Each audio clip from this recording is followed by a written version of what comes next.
So from last week we have doing a series on seed power. Slap somebody and say seed power. Yeah, touch 3 people and say seed power. Oh, where is power in the seed? There is power in the seed. விதையில வல்லமை இருக்குது. அத கொஞ்சம் வல்லமையா தான் சொல்லேன். There is power in the seed. விதையில வல்லமை இருக்குது. Amen. சொல்லுங்க, விதையில வல்லமை உண்டு. ஆண்டவர் எதை செய்தாலும் விதை இல்லாமல் செய்கிறதில்லை. Whatever God does, he does not do it without a seed. தேவன் எதை செஞ்சாலும் எது மூலமா தான் செய்றாரு? விதையின் மூலமா தான் செய்றாரு. Whatever God does, he does it through a seed. ஜெனிசிஸ்ல இருந்து ரெவலேஷன் வரைக்கும் பாத்தீங்கன்னா என்டையர் பைபிளே எதை பத்தி தான்? விதையை பத்தி தான். If you see from Genesis till Revelation, entire Bible is all about seeds. முதல் prophecy என்னதுதான்? உன் வித்துக்கும் அவன் வித்துக்கும் நான் என்ன செய்வேன்? பகையை உண்டாக்குவேன். உன் வித்து என்ன செய்யும்? அவன் வித்து என்ன செய்யும்? மேற்கொள்ளும். Even the first prophecy is about seed, where he says, I will bring enmity between your seed and his seed, and your seed shall overcome his seed. So அடுத்து ஆபிரகாம் பத்தி பேசும் பொழுது ஆண்டவர் இதை பத்தி தான் பேசுறாரு. உன்னுடைய வித்துல என்ன செய்வேன்? சகல தேசங்களும் ஆசீர்வதிக்கப்படும் அப்படின்னு சொல்றாரு. And even when God is talking about Abraham, he says, through your seed nations shall be, all the nations of the earth shall be blessed. அப்புறம் தாவீதை பார்த்து சொல்லும்போது என்ன சொல்றாரு? உன் வித்து எப்பயுமே சிங்காசனத்துல உட்கார்றதுக்கு ஒரு வித்து இருக்கும்னு சொல்றாரு. And to David God says, your seed shall forever be in the throne. So தேவன் எப்பயுமே எது மூலமா ஆபரேட் பண்றாரு? சீட் மூலமா ஆபரேட் பண்றாரு. And God always consistently operates through seed. So விதைன்றது வெறும் பணத்துக்குரிய காரியம் மாத்திரம் அல்ல. So seed is not just about money. பணமும் இன்க்ளூடட் அதுல. Money is included in it as well. ஆனா அந்த விதைன்ற பிரின்சிபிள் வந்து நம்முடைய வாழ்க்கையில எல்லா பகுதிகளிலும் ஒரு காரியம். But the principle of seed is something that works in every single area of our life. பக்கத்துல பார்த்து சொல்லுங்க, உங்களுடைய ஒவ்வொரு எண்ணங்களும் ஒரு விதை. Every thought of yours is a seed. மண்ட மேல பாருங்க தெரியும். சொல்லு, நீ உன் வாழ்க்கையை பார்க்கும் பொழுது என்ன விளைச்சல்கள் இருக்கிறதோ அது வந்து ப்ரீவியஸ் சீசனுடைய விதைகளா இருக்கு. When I look at your life, whatever harvest that you are able to see is the impact or the result of the seeds that you sow in the previous season. என்ன மாதிரி எண்ணங்களை entertain பண்றோம், என்ன மாதிரி நம்பிக்கைகளை நாம், அதான் எல்லா காவலோடும் இருதயத்தை காத்துக்கொள் அப்படின்னா, எவனாலும் வந்து எதையாவது விதைச்சிட்டு போக விடாத, எல்லா காவலோடும் உன் இருதயத்தை காத்துக்கொள். What kind of thoughts do we entertain? What kind of beliefs do we entertain? When it says guard your heart with all diligence, do not allow anybody to come and sow something into your life. பக்கத்துல பார்த்து சொல்லுங்க, எதையும் விதைச்சிட்டு போறதுக்கு நீ புறம்போக்கு கிடையாது. எவனாலும் வந்து விதைக்கலாம், எவனாலும் குடிசை போடலாம், எவனாலும் வீடு கட்டலாம் அப்படின்ற மாதிரி நீ யாரும் கிடையாது, புறம்போக்கு கிடையாது. You're not a wasteland for anybody to come and sow anything or do whatever they want in your land. Yeah? Say you are a well-watered garden. A garden is where you decide and you're intentional about your sowing and what kind of crops you want. ஒரு தோட்டம் அப்படின்றது நீங்க அதை design பண்ணி எது எங்க வரணும் அப்படின்றத முடிவு பண்ணி நல்லா அதுக்கு தண்ணீர் பாய்ச்சி வளர்க்குற ஒரு விஷயமா இருக்கு. So whatever God gives in seed form. தேவன் எதை கொடுத்தாலும் அது விதையோடைய ரூபத்துல தான் கொடுக்கிறார். And we don't like that. நமக்கு பிடிக்கிறது இல்ல. We don't like seed form. நமக்கு விதை வடிவம் பிடிப்பதே இல்ல. One of the biggest thing that I heard before marriage was one guy pulling me just before I was about to get married. He pulled me aside and said something that saved my life. And this is what he said. He said, Jesudian, you might have prayed for your wife, you might have received prophecies, you might have dreams, you might have this, you might have that, but God gives your wife in a seed form. என்னுடைய வாழ்க்கையில் ரொம்ப முக்கியமான ஒரு விஷயத்த சொன்னது என்ன அப்படின்னா, என் கல்யாணத்துக்கு முன்னாடி ஒருத்தர் என் சைடில் எடுத்து ஒரு விஷயம் சொன்னார். ஜெசுடியன், உன்னுடைய வாழ்க்கையை பற்றி, உன்னுடைய மனைவியை பற்றி, உன்னுடைய திருமணத்தை பற்றி அநேக தீர்க்கதரிசனம் வந்திருக்கலாம், நீ நிறைய ஜெபிச்சிருக்கலாம், எல்லாமே இருந்திருக்கலாம். ஆனா தேவன் உன் மனைவியை உனக்கு விதை ரூபத்தில் தான் கொடுத்திருக்கார். சத்தமா சிரிக்காத. நீ போய் ஆரஞ்சு கேட்குற, அவன் ஆரஞ்சு விதையை கொடுத்தான்னா என்ன பண்ணுவ? 1 கிலோ ஆரஞ்சு தாங்க அப்படின்னு கேட்குற கடையில் போய், இல்லாட்டி 1 கிலோ மாம்பழம் தாங்க அப்படின்னு கேட்குற. மாம்பழம் தராம விதையை மாத்திரம் தந்தாங்கன்னா என்ன பண்ணுவேன்? அப்படி பார்ப்பல. இப்போ நீ அப்படிதான் பார்த்துக்கிட்டு இருக்க. கல்யாணம் ஆன பிறகு நான் என்ன கொஞ்சம் பண்ணேன், இந்த 12 பேர் கூட்டு போனேன்ல ஸ்ரீலங்காக்கு, ஒவ்வொருத்தனா டெஸ்டிமோனியை சொல்ல சொன்னேன். எல்லா பையிலும் இதுதான் சொல்றான், நான் ஜோம் பண்ணது 1 கிடைச்சது 1, ஜோம் பண்ணது 1 கிடைச்சது 1, ஜோம் பண்ணது 1 நான் எதிர்பார்த்தது 1. ஆனா நான் பார்த்தீங்கன்னா என்னன்னா, நீ ஜோம் பண்ணது தான், ஆனா என்னதுல வந்துச்சு? சீட் ஃபார்ம்ல வந்துச்சு. Now, when you go to a shop and ask for the fruit seller to give you some oranges or give you some mangoes, and if he gives you a seed in your hand, you'll be looking at the seed and looking at his face back and forth, right? Just the same way, when you prayed for your marriage and got into the marriage, when you look at what you've got, you look at God and asking, God, what have you given in my hand? That's exactly what these 12 people 12 families who came with me to Sri Lanka said. I prayed for something and you've given me something else, Lord. பக்கத்துல பார்த்து சொல்லு, நீ ஜோம் பண்ணதுதான், நீ order பண்ணதுதான். It's exactly what you prayed for, exactly what you ordered. Return to சென்டர்லாம் கொடுக்க முடியாது. You can't do return to sender anymore. ஆனா அது என்ன ஃபார்ம்ல இருக்கு? பக்கத்துல பலார்னு விட்டு சொல்லு, சீட் ஃபார்ம்ல இருக்கு. But it is in seed form right now. So அந்த ஆரஞ்சு விதைக்குள்ள இருந்து ஆரஞ்சை கொண்டு வர வேண்டியது யாருடைய வேலை? ஆயத்தரன் சொல்லு. அந்த ஆரஞ்சு விதைக்குள்ள இருந்து எதை கொண்டு வரணும்? ஆரஞ்சை கொண்டு வரணும். Now, whose job is it to bring the oranges from within the orange seed? Is it our job? So நீ பிசினஸ் கேட்டேனா ஆண்டவர் என்ன கொடுக்குறாரு? சீடா கொடுக்குறாரு. பிசினஸ் ஐடியாவை சீடா கொடுக்குறாரு. If you're asking for a business, God gives a seed of a business idea in your mind. ஆண்டவரே நல்ல மக்களா என் சபைக்கு தாங்க, நான் ஜெபம் பண்ண என்ன கொடுத்துறாரு? கொட்டைகளா கொடுத்திருக்கார். When I asked for good people in my church, he gave me so many seeds. ஆனா நான் என்ன நம்பணும்? இந்த கொட்டைக்குள்ள என்ன இருக்கு? ஒரு பொட்டென்ஷியல் இருக்கு. அதை அன்லாக் பண்ணக்கூடிய கிரேஸ் என் வாழ்க்கையில இருக்கு. நான் என்ன செய்யணும்? நம்பணும். பக்கத்துல பார்த்து சொல்லுங்க, சீட் பவர்.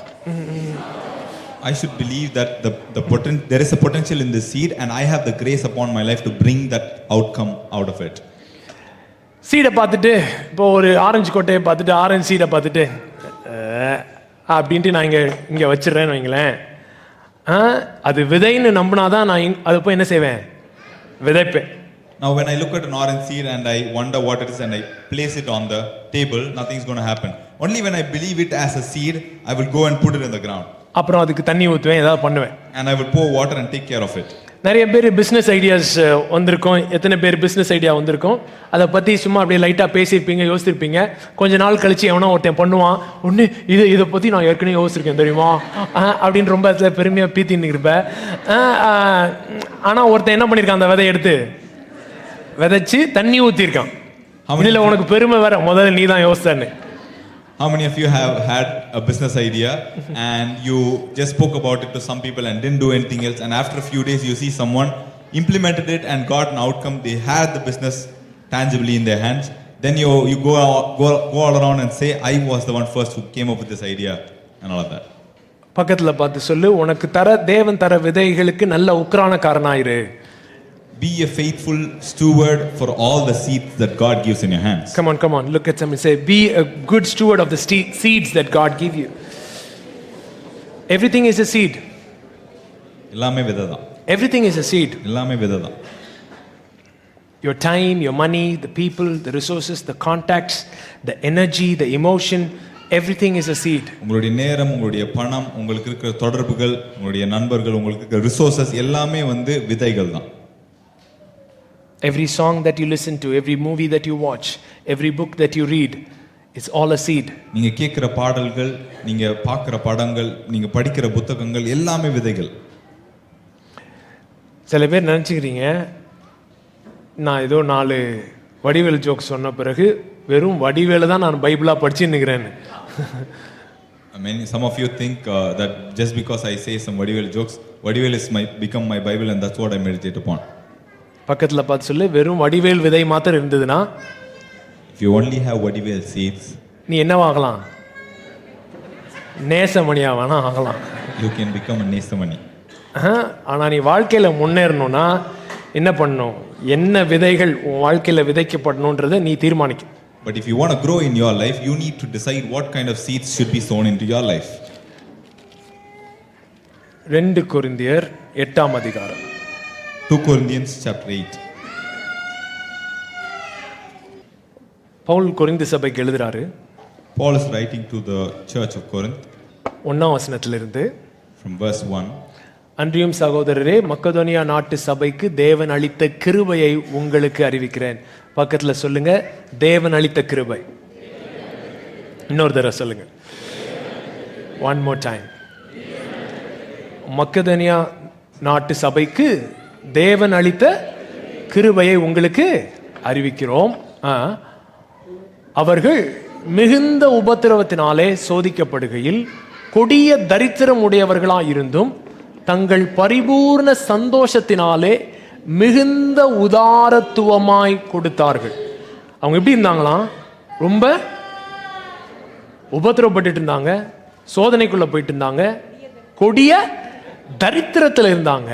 அப்படி இருக்கும் பொழுது தங்கள் பரிபூர்ண சந்தோஷத்தினாலே மிகுந்த உதாரத்துவமாய் கொடுத்தார்கள்.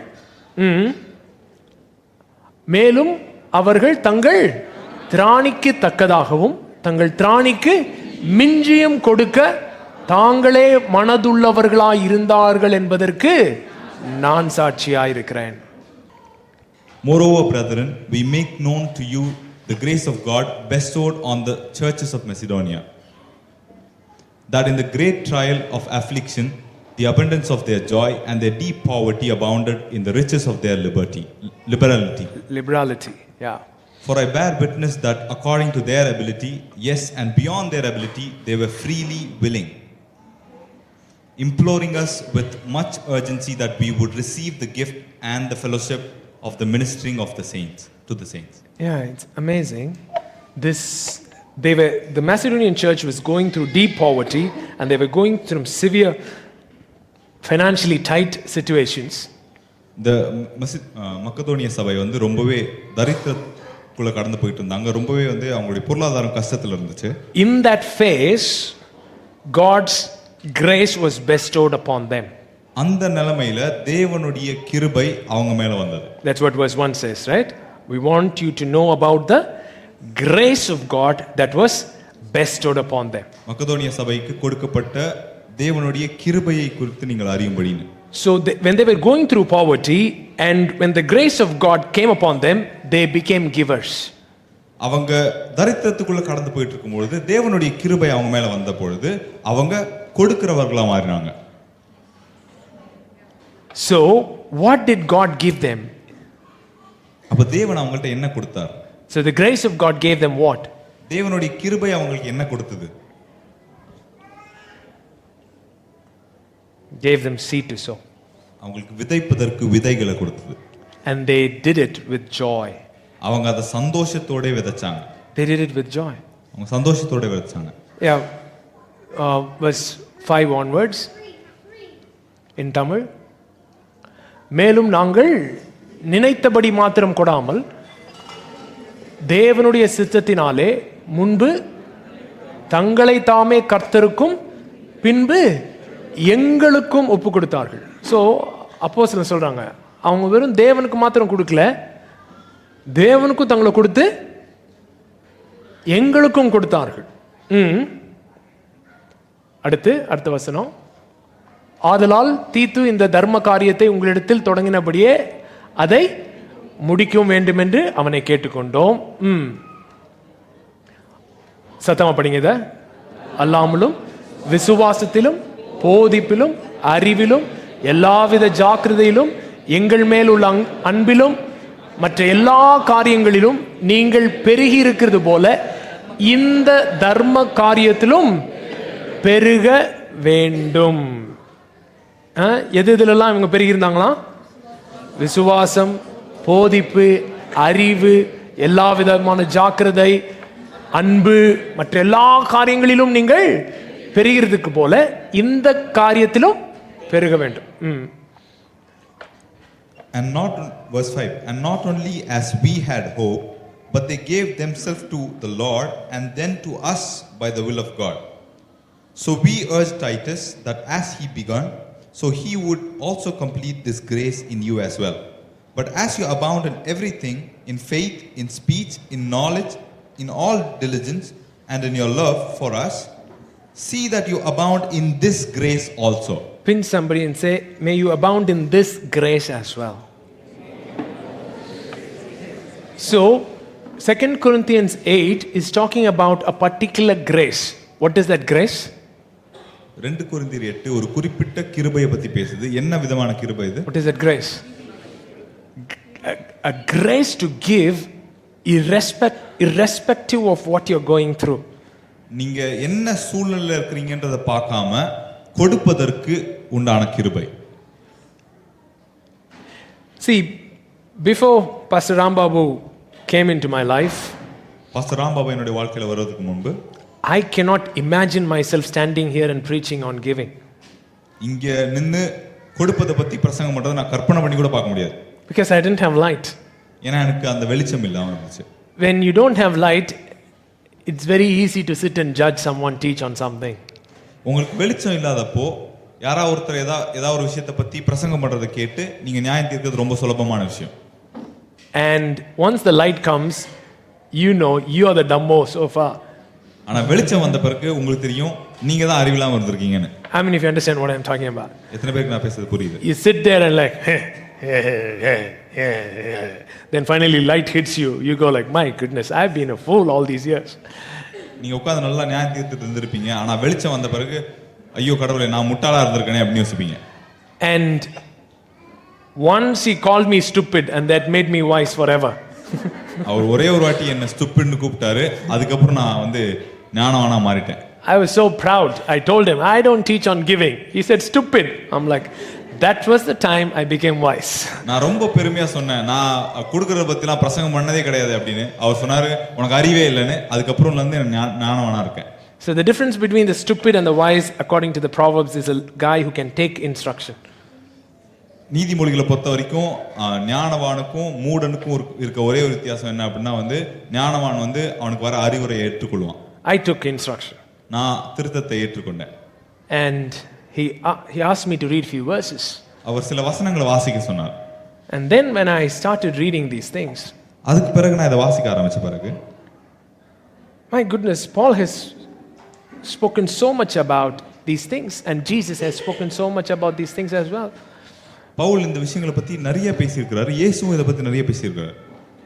Last week I showed you in Matthew of how Jesus spoke about finances and heart. போன வாரம் நான் மத்தேயுல இருந்து காமிச்சேன். இயேசு எப்படி இருதயத்தை பத்தியும் பொருளாதாரத்தை பத்தியும் பணத்தை பத்தியும் பேசினார் சொல்லி. Some of you gave me a look when I said the light in you is talking about stingy eye. Like, how did you make that connection? What are you trying to do? Kind of a thing. சில பேர் வந்து என்ன ஒரு மாதிரி பார்த்தீங்கன்னா இதை சொன்னப்போ உங்களுடைய சரீரத்தில் இருக்கிற கண் உங்களுக்கு வெளிச்சமா இருக்கு தீபமா இருக்கு அப்படின்றது அது நீங்க கஞ்சத்தனமா இருக்கிறத பத்தி பேசுது அப்படின்னு சொல்லும்போது ஒரு மாதிரி பார்த்தீங்க.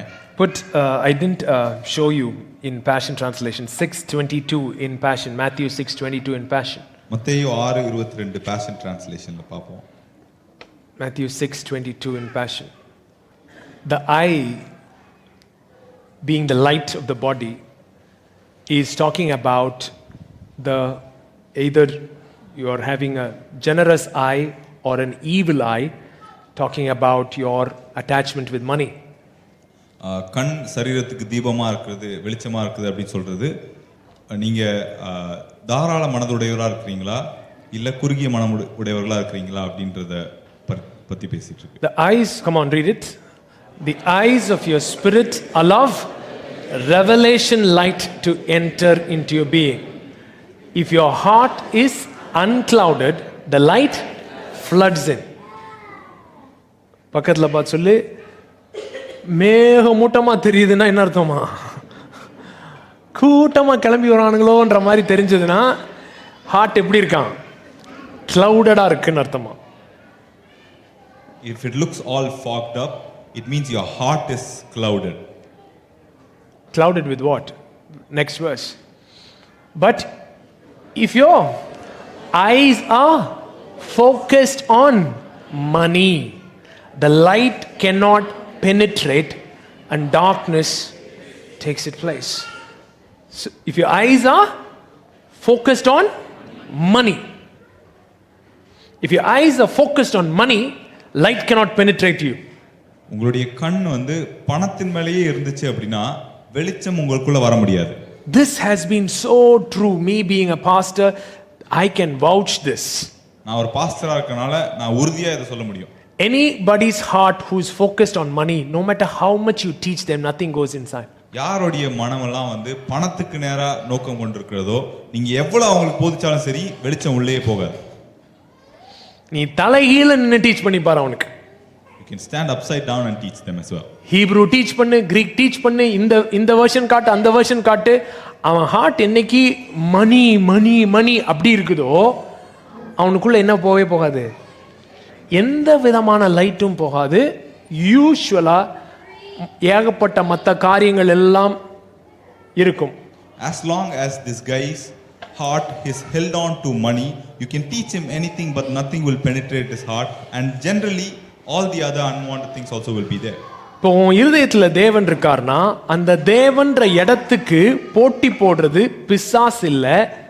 தேவனுடைய இடத்துக்கு உன்னுடைய வாழ்க்கையில போட்டி போடுறது பிசாசு இல்ல, பணம் தான்.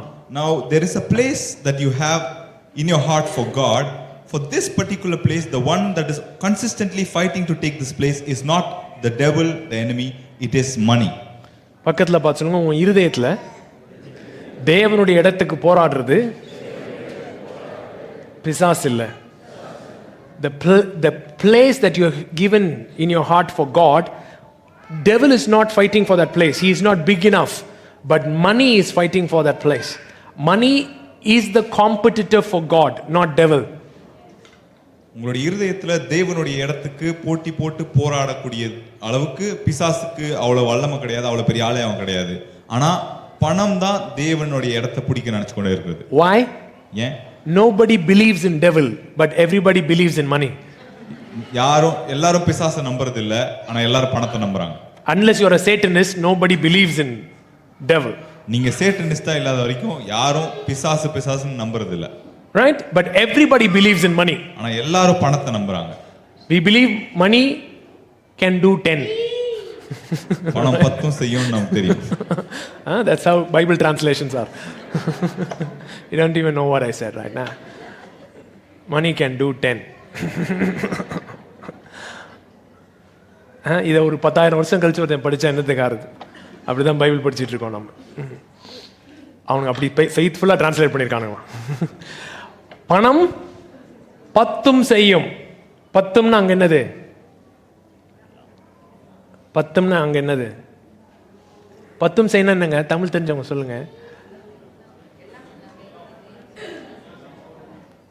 கரெக்டா சொல்லுங்க பாப்போம். பணம் 10 செய்யணும் என்ன அர்த்தம்? எல்லாம் செய்யும்ன்றது இல்ல, அது ஒண்ணு செய்யும்னு சொல்றானுங்க.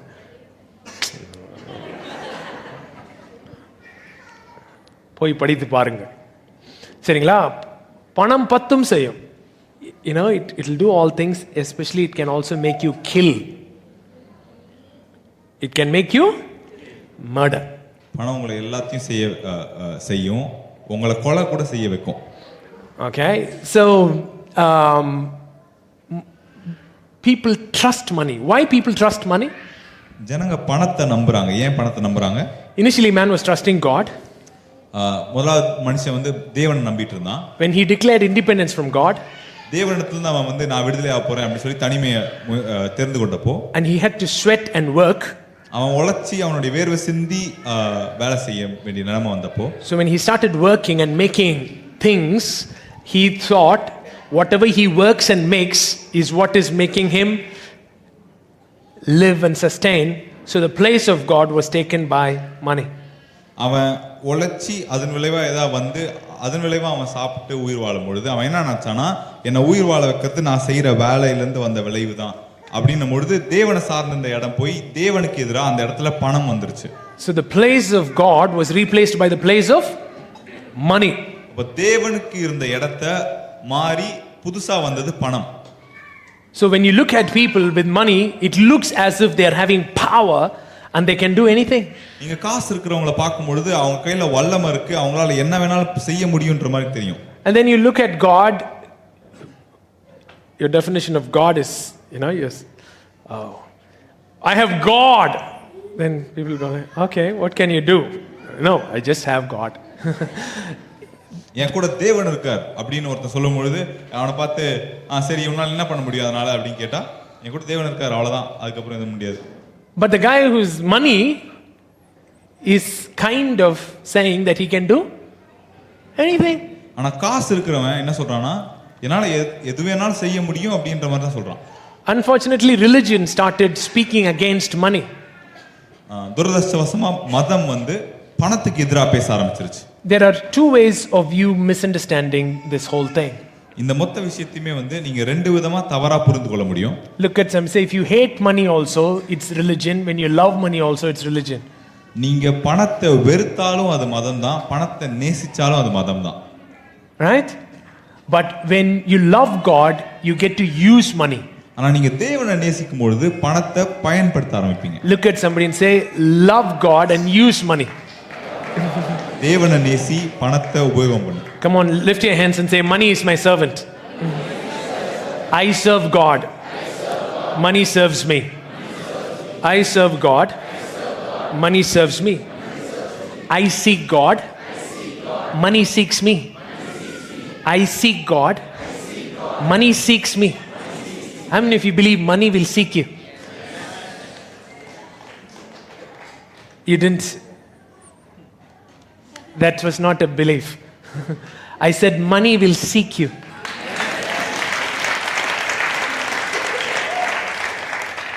To whichever account money is maintaining social distancing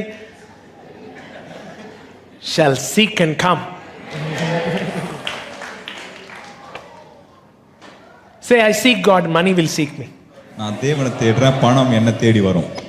நீங்கள் தேவனையும் அவருடைய ராஜ்யத்தையும் அவருடைய நீதியும் தேடுங்கள், அப்பொழுது மற்றவங்கள்லாம் எதை தேடி ஓடுறாங்களோ அதெல்லாம் உன்கிட்ட தேடி ஓடி வரும்னு சொல்றாரு. When you seek the kingdom of God and his righteousness, what everyone else is seeking for will seek after you and come for you.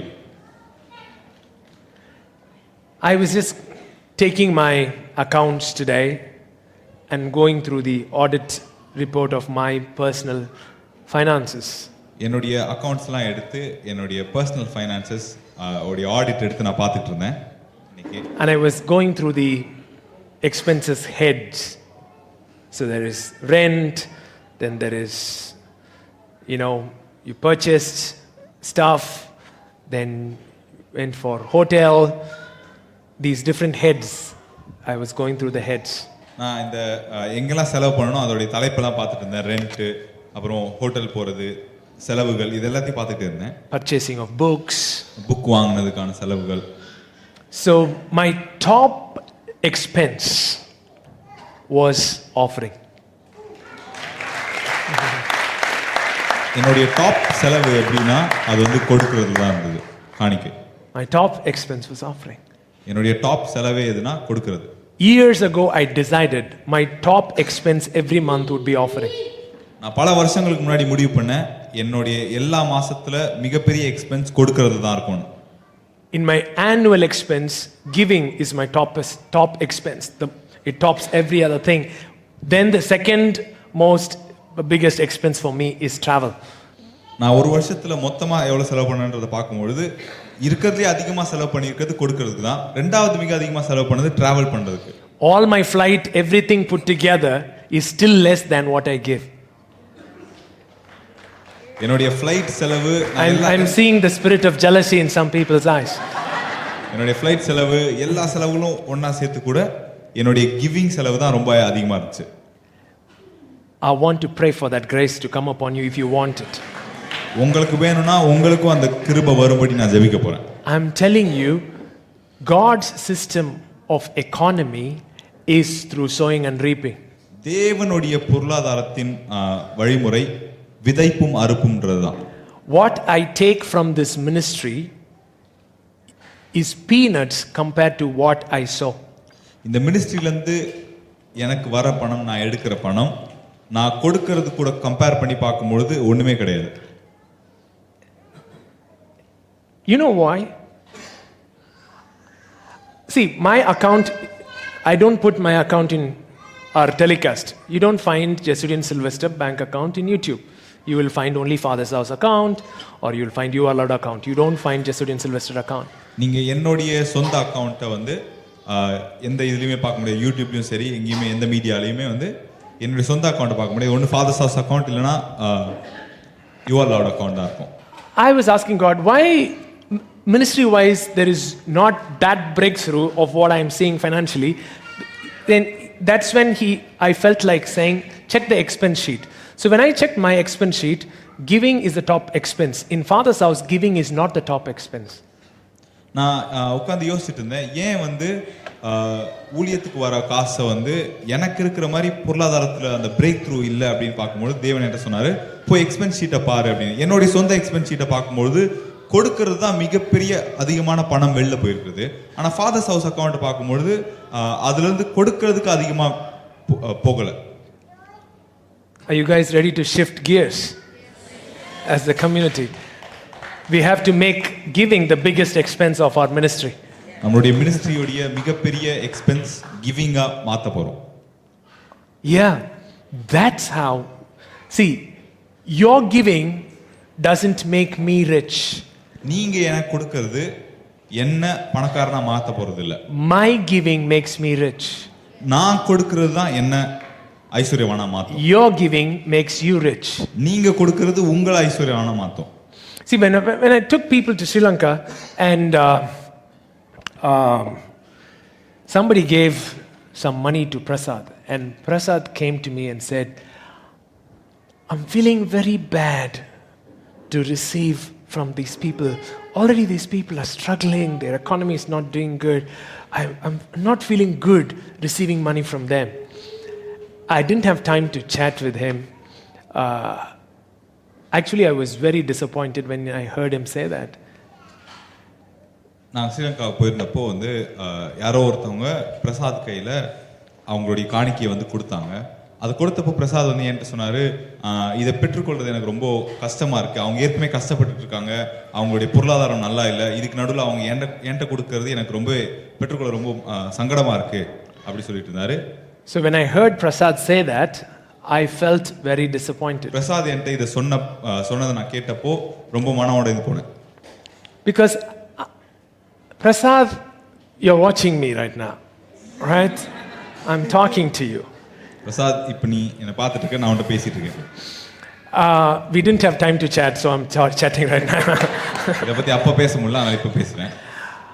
If only you had understood the message of giving, you wouldn't have felt bad, but you would have known you receiving that offering is the only way they can come out of it.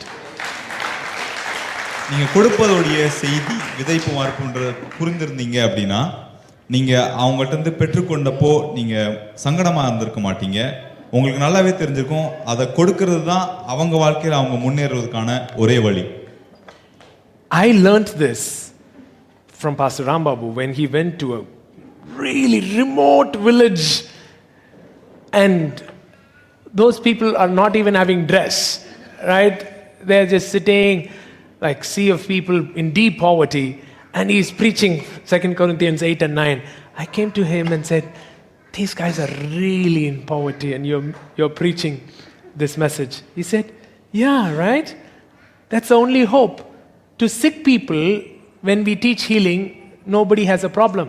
Nobody goes, already people are sick, you're teaching healing.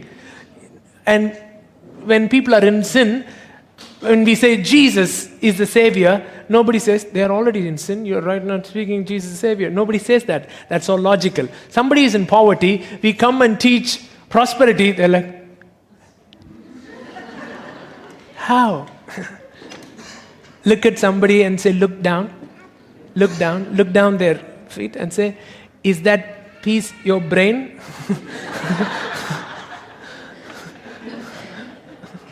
நான் இதை pastor ராம்பாபுட்ட கற்றுக்கிட்டேன். அவர் வந்து ரொம்ப மூளை முடுக்கில் இருக்கிற கிராமத்தில் போயிட்டு பிரசங்கம் பண்ணிட்டு இருப்பாரு. திரள் கூட்டமாக ஆட்கள் இருப்பாங்க. அவங்கள்ட்ட கொடுக்கறதுக்கு போடுறதுக்கு சட்டை கூட இருக்காது. அவங்கள்ட்ட 2 கொரிந்தியர் 8:9 பேசி கொடுக்கறத பற்றி பேசிக்கிட்டு இருப்பாரு. நான் போய் அவர்கிட்ட சொன்னேன், அவங்கள்ட்ட வந்து அவங்களுக்கே சொந்தமாகவே காசு இல்லை, நீங்கள் அவங்கள்ட்ட போயிட்டு இதை பற்றி பேசியிருக்கீங்க, கொடுக்க சொல்லிட்டு இருக்கீங்க. அப்போ அவர் சொன்னார், இது கொடுக்கறது தான் அவங்க வந்து செழிப்பாகிறதுக்கான ஒரே வழி அப்படின்னு சொல்லி.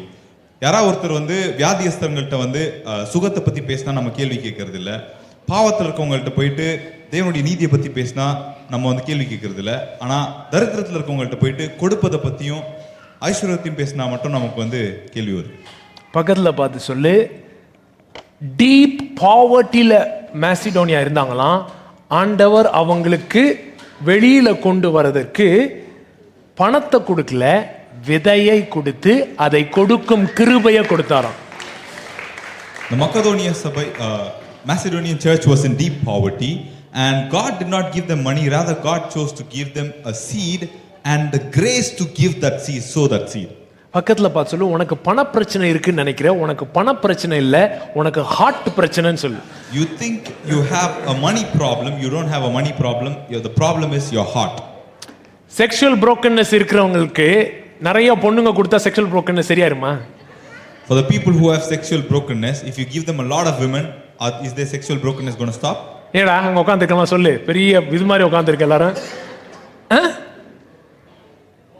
செக்ஷுவல் brokenness இருக்குன்னு உனக்கு நிறைய பொண்ணுங்க கொடுத்தா செக்ஷுவல் brokenness என்ன செய்யும்? அதிகமாகும்ல. பண பிரச்சனைக்கு உனக்கு இன்னும் நிறைய பணம் கொடுத்தேன்னா என்ன செய்யும்? பிரச்சனை அதிகமாகும் தான். சோ நீ பண பிரச்சனையை விட்டு வெளியே வரக்கு உனக்கு என்ன தேவையில்லை? பணம் தேவையில்லை, உனக்கு விதை தேவை. அதை விதைக்கிற கூடிய இருதயம் தேவை. எங்க விதைக்கணும்ன்ற ஞானம் தேவை. If a person is in sexual brokenness and you give him a lot of women, it is not going to end sexual brokenness for him. It is going to increase the problem. Just the same way, for a person who is in poverty, you going and giving him a lot of money is not going to end his poverty. It's going to only increase it. What you need for you to come out of poverty is not money. You need seed and the heart to sow that seed and the wisdom on understanding which land to sow the seed upon. Look at somebody and say, Jesudian is teaching on money to you, not because he loves your money, because he loves you. Jesudian உங்களுக்கு பணத்தை பத்தி சொல்லி கொடுக்கிறது உங்க பணம் அவருக்கு ரொம்ப பிடிக்கும்ன்றனால இல்ல, உங்களை அவருக்கு ரொம்ப பிடிக்கும்ன்றனால. Honestly, God has blessed me. உண்மையாவே தேவன் என்ன ஆசீர்வதிச்சிருக்கிறார். He's blessed me. I'm not making a statement of faith. நான் விசுவாச அறிக்கை பண்ணலைங்க. I'm saying, நான் நிஜத்தை சொல்றேன். I'm blessed. நான் ஆசீர்வதிக்கப்பட்டிருக்கேன். Right? So I'm not teaching this so that my needs can be met. My needs are met more than enough. என்னோட தேவைகள் சந்திக்கப்படணும்னு சொல்லி நான் இத வந்து பிரசங்கம் பண்ணல. என்னோட தேவைக்கு அதிகமாவே சந்திக்கப்பட்டிருக்கிறது. Currently my need is only this. இப்போ எனக்கு இருக்கிற ஒரே தேவை இதுதான். I am believing God for a 1 crore seed. I want God to give me 1 crore seed. தேவன் எனக்கு 1 கோடி விதைப்பதற்கு விதையை தரணும் அப்படின்றத என்னோட எதிர்பார்ப்பு. I want to reach that. I want to. I've crossed thousands, I've crossed lakhs, right? And I've crossed tens of lakhs. Now I want to add one more zero. And I want to break that barrier. And I believe once we break that barrier, then we'll move into the next dimension. Because every seed produces after its own kind. நான் ஆயிரங்கள்ல விதைச்சிட்டேன், 10,000ங்கள்ல விதைச்சிட்டேன், லட்சங்கள்ல விதைச்சிட்டேன், 10 லட்சங்களையும் விதைச்சிட்டேன். இப்போ இன்னொரு zero add பண்ணி 1 கோடி அப்படின்ற விதையை நான் விதைக்கணும்னு ஆசைப்படுறேன். ஏன்னா அந்த விதையை விதைக்கும் பொழுது அடுத்த கட்டத்துக்குள்ள போயிடுவோன்னு எனக்கு நம்பிக்கை இருக்கு. ஏன்னா ஒவ்வொரு விதையும் அதுக்கேத்த பலனை தான் கொண்டு வரும். What does it take for you to sow 1 crore? 1 கோடி ரூபாய் நீங்க விதைக்கணும்னா உங்களுக்கு என்ன தேவை? 1 கோடி தேவை அப்படிதான் நினைக்கிறீங்க? இல்ல அதுதான் முதல்ல நீங்க நல்லா புரிஞ்சுக்கோங்க. 1 கோடி விதைக்கிறதுக்கு என்ன தேவை நீங்க நினைக்கிறீங்க? 1 கோடி அப்பு. அப்படி அப்பு. You're thinking for you to sow 1 crore, you need 1 crore. That's not it. Look at some, say, yeah, you need 1 crore to sow 1 crore. Before that, you need grace. உங்களுக்கு 1 கோடி தேவை, அது உண்மைதான். ஆனா அதுக்கு முன்பதாக உங்களுக்கு கிருபை தேவை. That's the grace that we are talking about in 2 Corinthians 8 and chapter 8 and chapter 9. அந்த கிருபை பத்தி தான் 2 கொரிந்தியர் 8ஆம் அதிகாரம் 9ஆம் அதிகாரத்துல பேசிட்டு இருக்கோம். So put verse 7 again. 7ஆம் வசனம் வாசிக்கலாம். விசுவாசத்திலும் போதிப்பிலும் அறிவிலும் எல்லா ஜாக்கிரதையிலும் எங்கள் மேல் உள்ள அன்பிலும் மற்ற எல்லா காரியங்களிலும் நீங்கள் பெருகி இருக்கிறது போல இந்த தர்ம காரியத்திலும், அந்த அங்க வேர்டு என்னது, இந்த கிருபையிலும் நீங்கள் பெருக வேண்டும். இதை நான் கட்டளையாய் சொல்லாமல் மற்றவர்களுடைய ஜாக்கிரதையை கொண்டு உங்கள் அன்பின் உண்மையை சோதிக்கும் பொருட்டே சொல்லுகிறேன். Put verse 7 in English. But as you abound in everything. Come on everyone. As you abound in everything, in faith, in speech, in knowledge, in all diligence, and in your love for us, see that you abound in this grace also. See that you abound in this grace also. You are abounding in faith, you are abounding in preaching, you are abounding in knowledge, you are abounding in love, you are abounding in all things, you are abounding in diligence. But in this grace also, just like you abound in everything else, you need to abound in this grace. How many of you want to abound in this grace? Chumma, don't raise hands. This is a serious thing. Yeah? You want to abound in this grace? Go down. Verse 9. Verse 9. Yeah. For you know the grace of our Lord Jesus Christ. The grace that we are talking about is a very particular grace. The grace of our Lord Jesus Christ, that though he was rich, yet for my sake, yet for Jesudian's sake, he became poor, that me, through his poverty, might become rich. That's the grace that I'm talking about. For you know the grace of Lord Jesus Christ, that though he was rich, he became poor, so that through his poverty, that you might become rich.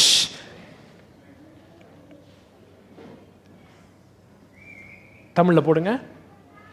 நம்முடைய கர்த்தராகிய இயேசு கிறிஸ்துவின் கிருபையை அறிந்திருக்கிறீர்களே. So 8ஆம் அதிகாரத்துல ஒரு கிருபையை பத்தி தான் பேசிட்டே வராரு. மக்கெதோனியா நாட்டு சபைக்கு தேவன் அளித்த கிருபையை உங்களுக்கு அறிவிக்க விரும்புகிறேன். அவர்கள் மிகுந்த கஷ்டத்தில் இருக்கும் போது தேவனுடைய கிருபை அவர்கள் என்ன செய்தது, உதாரத்துவமா மாத்துச்சுன்னு பேசிட்டே வந்து எல்லாத்திலையும் பெருகிறது போல இந்த கிருபையிலும் பெருகுங்கன்னு சொல்லிட்டு அடுத்த வசனத்தில் என்ன சொல்றாருன்னா, நம்முடைய கர்த்தராகிய இயேசு கிறிஸ்துவின் கிருபையை அறிந்திருக்கிறீர்களே, அவர் ஐஸ்வர்யம் உள்ளவராயிருந்தும் நீங்கள் அவருடைய தரித்திரத்தினாலே ஐஸ்வர்யவான்களாகும்படி உங்கள் நிமித்தம் தரித்திரரானாரே. இத பெண்டிகாஸ்ட் என்ன பண்ணிட்டானுங்கன்னா ஆவிக்குரியதுன்னு மாத்திட்டானுங்க. ஆவிக்குரிய ரிச்.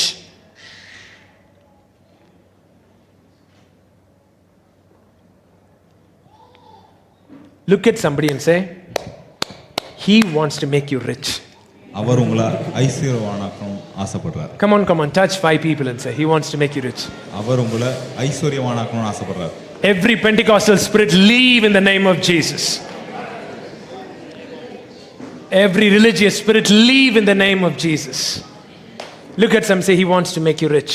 அவர் உங்களை பணக்காரனா மாத்த விரும்புறார். He wants to make you rich. உங்களை ஐஸ்வர்யவானா மாத்த விரும்புறார். Say rich is good. Come on, say that again. Rich is good. Poverty is bad. Lack is bad. Rich is good. Debt is bad. Saravanan நம்மளை பார்த்து சிரிப்பான். கோமாளிகளா இருப்பானுங்க போல இருக்கு. ரிச் இஸ் குட்னு சொல்லி தரான், எல்லாரும் ஆச்சரியமா பாக்குறானுங்க. எங்க ஆட்கள் அப்படிதான்ப்பா. அவனுங்க மதத்தில் வளர்ந்ததுனால கொஞ்சம் மதம் பிடிச்சி திரியிறானுங்க. நான் வந்து என்ன பண்ண வேண்டியது இருக்கு, டீல் பண்ண வேண்டியது இருக்கு. இதெல்லாம் வெளியில் இருக்கிறவனுக்கு பார்த்தா என்ன செய்வான், சிரிப்பான். பாவர்ட்டி இஸ் பேட்னு ஒருத்தன் சொல்லித்தரான், ஆச்சரியமா பார்க்குறானுங்க. தப்பா சொல்லித்தரானோன்ற மாதிரி ரெண்டு முறைச்சி வர பார்க்குறானுங்க. Rich is good, poverty is bad. So much so, Jesus went to the cross and became poor so that through his poverty he might make you rich. இயேசு சிலுவைக்கு போயிட்டு அவர் தரித்திரனானார். ஏன்னா அவர் தரித்திரனாக மூலமா நீங்க ஐஸ்வர்யனாகும்படி. Verse 10. இதை குறித்து என் யோசனையை உங்களுக்கு அறிவிக்கிறேன். இதை செய்கிறதற்கு மாத்திரமல்ல, செய்ய வேண்டும் என்று உற்சாகப்படுவதற்கும் ஒரு வருஷமாய் ஆரம்பம் பண்ணின உங்களுக்கு. அவர் என்ன சொல்றாருன்னா, ஒரு வருஷமா கொடுக்குறேன்னு இந்த வாயில வடை சுட்டுனே இருந்தேல்ல, நான் ஒருத்தனை அனுப்பி விடுறேன், ஒழுங்கா கூடுன்றாரு. புரியுதுங்களா? யா. Put verse 10 in English. And in this I give advice. It is to your advantage not only to be doing what you began and were desiring to do a year ago, but now you also must complete the doing of it. Yeah, verse 11. But now you must also complete the doing of it, that as there was a readiness to desire it, so there also may be a completion out of what you have. எத்தனை பேருக்கு கொடுக்கணும்னு ஆசைப்பட்டே இருந்தீங்க? How many of you were always desiring, had a desire? நீங்க இந்த project சொல்லும்போது கொடுக்கணும்னு ஆசைப்பட்டேன். நீங்க அந்த ப்ராஜெக்ட் சொல்லும்போது கொடுக்கணும்னு ஆசைப்பட்டேன். இப்போ கூட இந்த ஸ்ரீலங்கா பசங்களுக்கெல்லாம் நானே படிக்க வைக்கணும்னு ஆசைப்பட்டேன். பக்கத்தில் பசங்க அப்படியா போ கேள்வி ஆசைப்பட்டியா? இந்த வருஷம் நீ ஆசை மாத்திரம் பட மாட்ட, ஆசைப்பட்டதை முடிக்கவும் செய்வ. If you were there saying, when you announced this project I wanted to give, when you announced that project I wanted to give, when you talked about the Sri Lankan kids I wanted to give, this year you will not only desire to give, you will also give, and God will give you the grace to do that. Yeah, you will not just desire, but you will have the grace to complete that desire. நீங்க ஆசைப்படுறது மட்டும் இல்ல, அதை நிறைவேற்றக்கான கிருபையும் உங்களுக்கு தேவன் தருவார். Amen.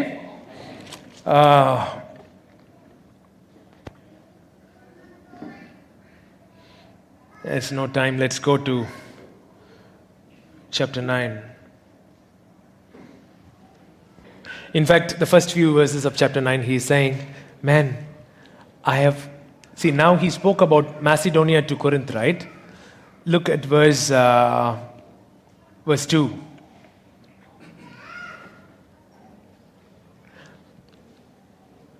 உங்கள் மன விருப்பத்தை அறிந்திருக்கிறேன். அகாயாவில் உள்ள மேசிடோனியா, அகாயாவில் உள்ளவர்கள் ஒரு வருஷமாக ஆயத்தமா இருக்கிறார்கள் என்று நான் மக்கதோனியருடனே சொல்லி உங்களை புகழ்ந்தேன். கொரிந்திட்ட யாரை சொல்லி புகழ்ந்தான்? மக்கதோனியா சொல்லி. மக்கதோனியால இவனுங்களை சொல்லி புகழ்ந்திருக்கான். பாருங்க பைபிள்ல எப்படி வேலை பார்த்திருக்கான்னு சொல்லி. 8ஆம் அதிகாரத்தில் யாரை சொல்லி புகழ்ந்தான்? மக்கதோனியா சபை பாருங்க பயங்கரமா கொடுக்குதுன்னு யார்கிட்ட பேசினான்? கொரிந்து சபைட்ட. மக்கதோனியா சபையில போய் என்ன பேசியிருக்கான்? எப்பா கொரிந்து சபை மாதிரி சும்மா கொடுக்கறதுல அப்படின்னு இருக்கான். ஸோ அதை சொல்றான், இங்க பாருடா, உங்களை புகழ்ந்தேனே, உங்கள் ஜாக்கிரதை அநேகரை எழுப்பி விட்டதும். அப்படியா, கொரிந்தில் அவ்வளவு கொடுக்குறானுங்களா, நாங்க அப்படின்னா அப்படின்னு எந்திரிச்சிட்டாங்களா மக்கதோனியா? உடனே அடுத்த வசனம், அப்படி இருந்தும் உங்களை குறித்து நாங்கள் சொன்ன புகழ்ச்சி இந்த காரியத்தில் வீணாய் போகாமல் நான் சொன்னபடி நீங்கள்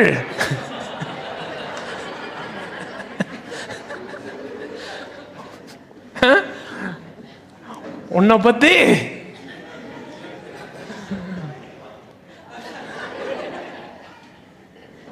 பாடுவான்ல வந்து அப்படின்னு புகழ்ந்தேனே, நான் சொன்ன புகழ்ச்சி இந்த காரியத்தில் வீணாய் போகாமல் நான் சொன்னபடி நீங்கள் ஆயத்தப்பட்டவர்களாய் இருப்பதற்கு இந்த சகோதரரை அனுப்பினேன். So he boasted about Macedonia to Corinth, and to Corinth he boasted, and to Macedonia he boasted about Corinth, and in Corinth he boasted about Macedonia, and he's saying, hey, I want you guys to complete, keep up to what I have boasted. So here is the thing, verse 5. Let's do from verse 5. Though I thought it is necessary to exhort the brethren to go to you ahead of time and prepare your generous gift beforehand, which you had previously promised, that it may be ready as a matter of generosity, not as a grudging obligation. Come on, read that last phrase again. As a matter of generosity, not as a grudging obligation. சொல்லு, கடுப்பா கொடுக்காத, சந்தோஷமா கொடு. Don't give grudgingly, give joyfully. கடுப்பா கொடுக்காத, சந்தோஷமா கொடு. அடுத்த வசனம், பின்னும் நான் சொல்லுகிறது என்னவெனில், சிறுக விதைக்கிறவன் சிறுக அறுப்பான், பெருக விதைக்கிறவன் பெருக அறுப்பான். அவனவன், சத்தமா எல்லாரும், அவனவன் விசனமாயும் அல்ல கட்டாயமாயும் அல்ல, தன் மனதில் நியமித்தபடியே கொடுக்க கடவன். உற்சாகமாய் கொடுக்கிற இடத்தில் தேவன் பிரியமாய் இருக்கிறார். But this I say, he who sows sparingly will Yeah, come on everyone. He who sows sparingly will also reap sparingly. He who sows bountifully will also reap bountifully. How many of you believe a bountiful harvest? A bountiful harvest. Be fruitful and multiply. Replenish and subdue the earth. That is bountiful. That's a bountiful harvest. Multiply, fruitful, replenish, fill, subdue. That's a bountiful harvest. And what is the secret for the bountiful harvest? He who sows bountifully will reap bountifully. பெருக விதைக்கிறவன், நீ பலுகி பெருகி பூமியை நிரப்பி அதை கீழ்ப்படுத்தி ஆண்டு கொள்வாய். அந்த பலுகி பெருகி அதெல்லாம் தான் என்னது? பவுண்டிஃபுல், பெருக்கம். பெருக்கம், அந்த பெருக்கத்துக்கு என்ன தேவைப்படுதான்? பெருக விதைக்கிறவன் பெருக அறுப்பான். அடுத்த வசனம், அவனவன் சிறுக விதைக்கிறவன் சிறுக அறுப்பான், பெருக விதைக்கிறவன் பெருக அறுப்பான். 7வது வசனம், அவனவன் விசனமாயும் அல்ல கட்டாயமாயும் அல்ல, தன் மனதில் நியமித்தபடியே கொடுக்க கடவன். உற்சாகமாய் கொடுக்கிறவனிடத்தில் தேவன் பிரியமாய் இருக்கிறார். So let each one give as he purposes in his heart, not grudgingly or of necessity, for God loves a cheerful giver. Shake someone and say, God loves a cheerful giver. Shake someone, say, God loves a cheerful giver. Meaning, what does that mean? What does it mean? God loves a cheerful giver. உற்சாகமாய் கொடுக்கிறவன்ட்ட கர்த்தர் பிரியமா இருக்கணும்னா அதுக்கு என்ன அர்த்தம்? Acts chapter 20, right? Acts chapter 20, I'm not sure verse, is it 27 or something? It says, it's more blessed. 20:35. Acts chapter 20 verse 35. அப்போஸ்தலர் நடபடிகள் 20ஆம் அதிகாரம் 35ஆம் வசனம். I have shown you in every way by laboring like this that you must support the weak, and remember the words of the Lord Jesus, that he said, it is more blessed to give than to receive. Honestly, do you think, when was the last time you truly believed this, and when you gave you were more happy than when you received something? கடைசியா எப்போ நீங்க கொடுத்து இத விசுவாசி, இந்த வசனத்தை விசுவாசி கொடுக்கறதுல ரொம்ப சந்தோஷமா இருந்தீங்க வாங்குறத விட? யாரோ உங்களுக்கு ஒரு கிஃப்ட் பண்ணாங்க, ஏதோ கொடுத்தாங்க அப்படின்னும் போது சந்தோஷப்பட்டீங்கல்ல, அதை காட்டிலும் கொடுத்ததுல சந்தோஷமா இருக்கும்போது தான் எது புரிஞ்சிருக்கு?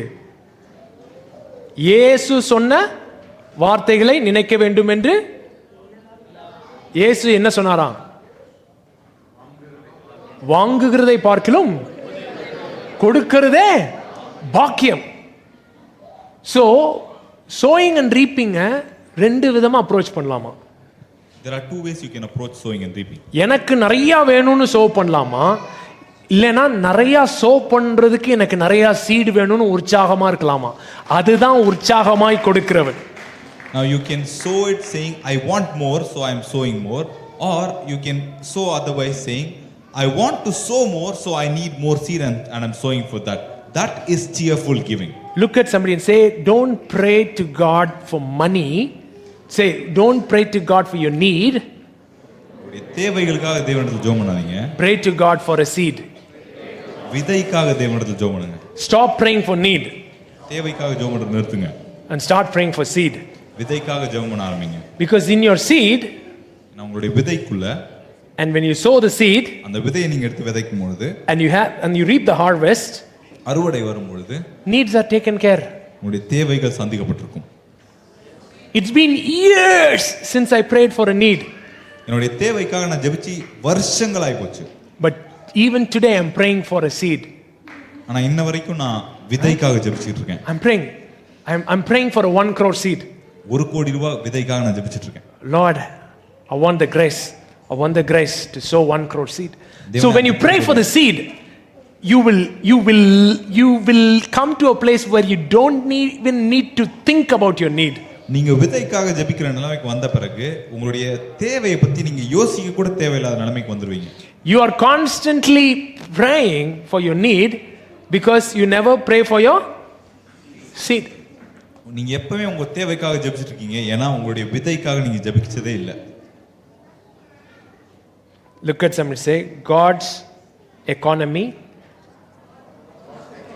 is seed. Say, kingdom economy is seed. Say that again. ராஜ்யத்தின் பொருளாதாரம் விதையில் இருக்கு.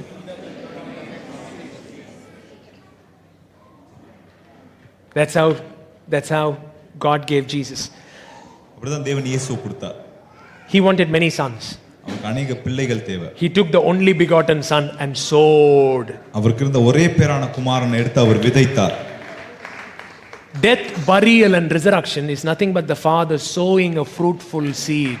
மரணம், அடக்கம், உயிர் தெழுதல் அப்படிங்கிறது தேவன் விதைத்த ஒரு நல்ல விதை. Even Jesus, when he talks about his death and resurrection, he said, if a fruitful grain remains, it remains alone. But if it falls to the ground and dies, it bears much fruit.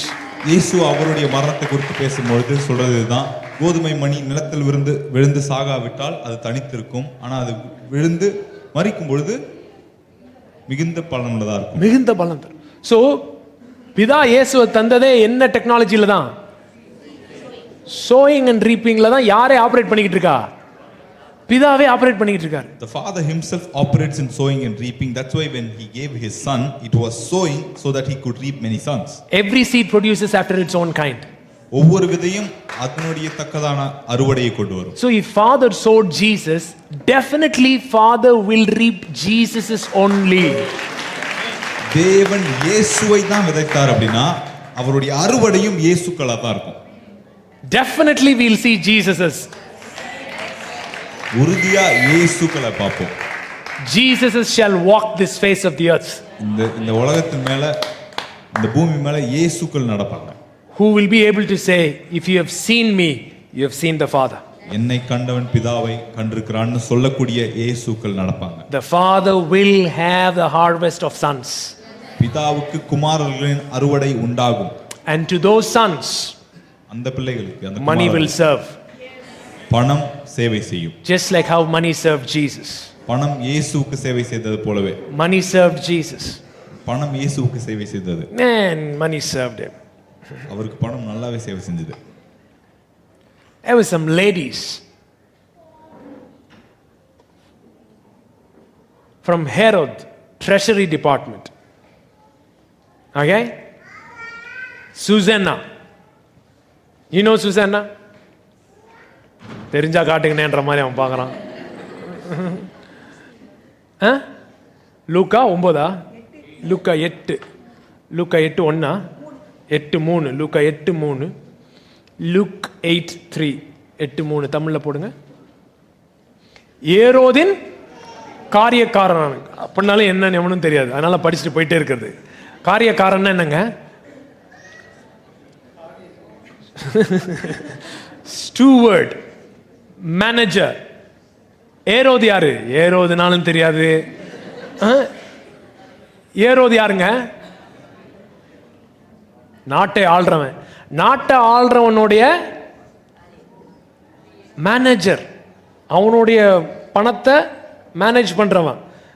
ஏரோதின் காரியக்காரனான கூசாவின் மனைவியாக யோவன்னாளுக்கும் சூசன்னாலும் தங்கள் ஆஸ்திகளால் அவருக்கு ஊழியம் செய்து கொண்டு வந்து மற்ற அநேக ஸ்திரீகளும் அவருடனே இருந்தார்கள்.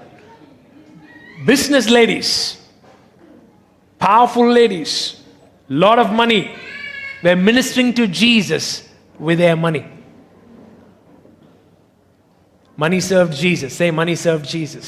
பணம் இயேசுவுக்கு சேவை செஞ்சது. Money serves the Son. பணம் குமாரனுக்கு சேவை செய்யும். Say that money serves the Son. பணம் குமாரனுக்கு சேவை செய்யும். I am the Son of God. நான் தேவனுடைய குமாரன். I am a son of God. நான் தேவனுடைய குமாரன். Money shall serve me. பணம் எனக்கு சேவை செய்யும். I'm telling you, listen carefully. How Joseph survived the famine. How Isaac survived the famine. யோசேப் எப்படி பஞ்ச காலத்துல பிழைச்சான், ஈசாக் எப்படி பஞ்ச காலத்துல பிழைச்சான். How Abraham survived famine. Abraham எப்படி பஞ்ச காலத்துல பிழைச்சான். How did he survive famine? How did Abraham survive famine?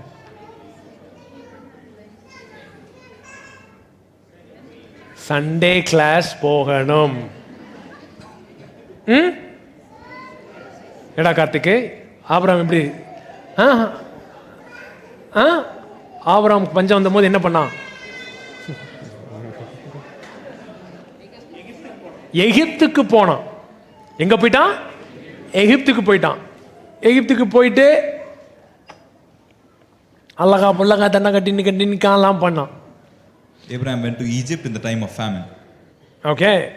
அடுத்து அவங்க பையன் ஈசாக்கு டைம்ல என்ன வந்தது? அவங்க அப்பா டைம்ல வந்த மாதிரி ஒரு பஞ்சம் வந்த உடனே தலைவர் கிளம்பி எங்க போக ட்ரை பண்ணாரு?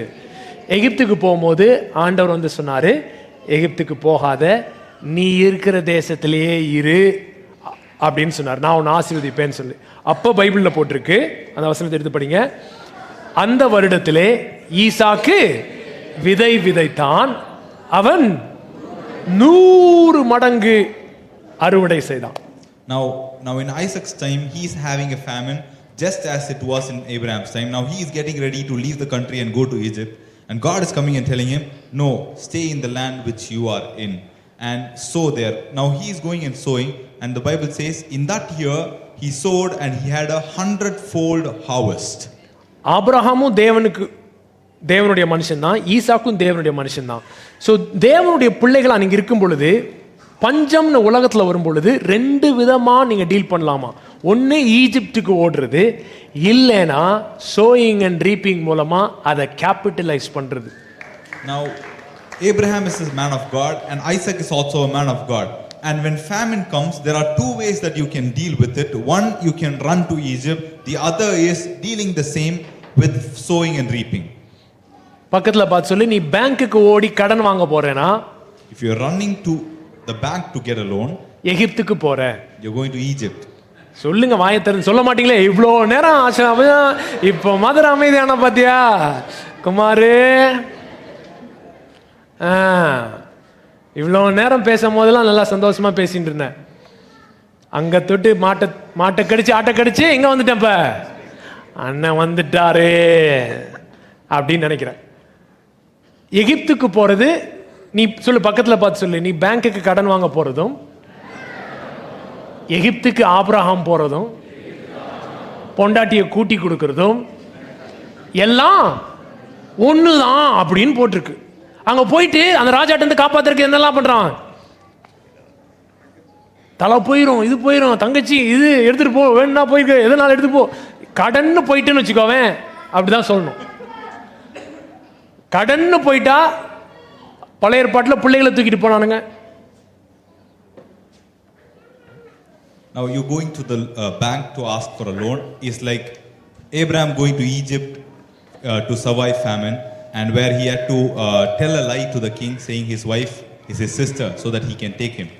Now that is the situation that you'll end up in when you get into loans. They take your children, your wives, whatever belongs to you.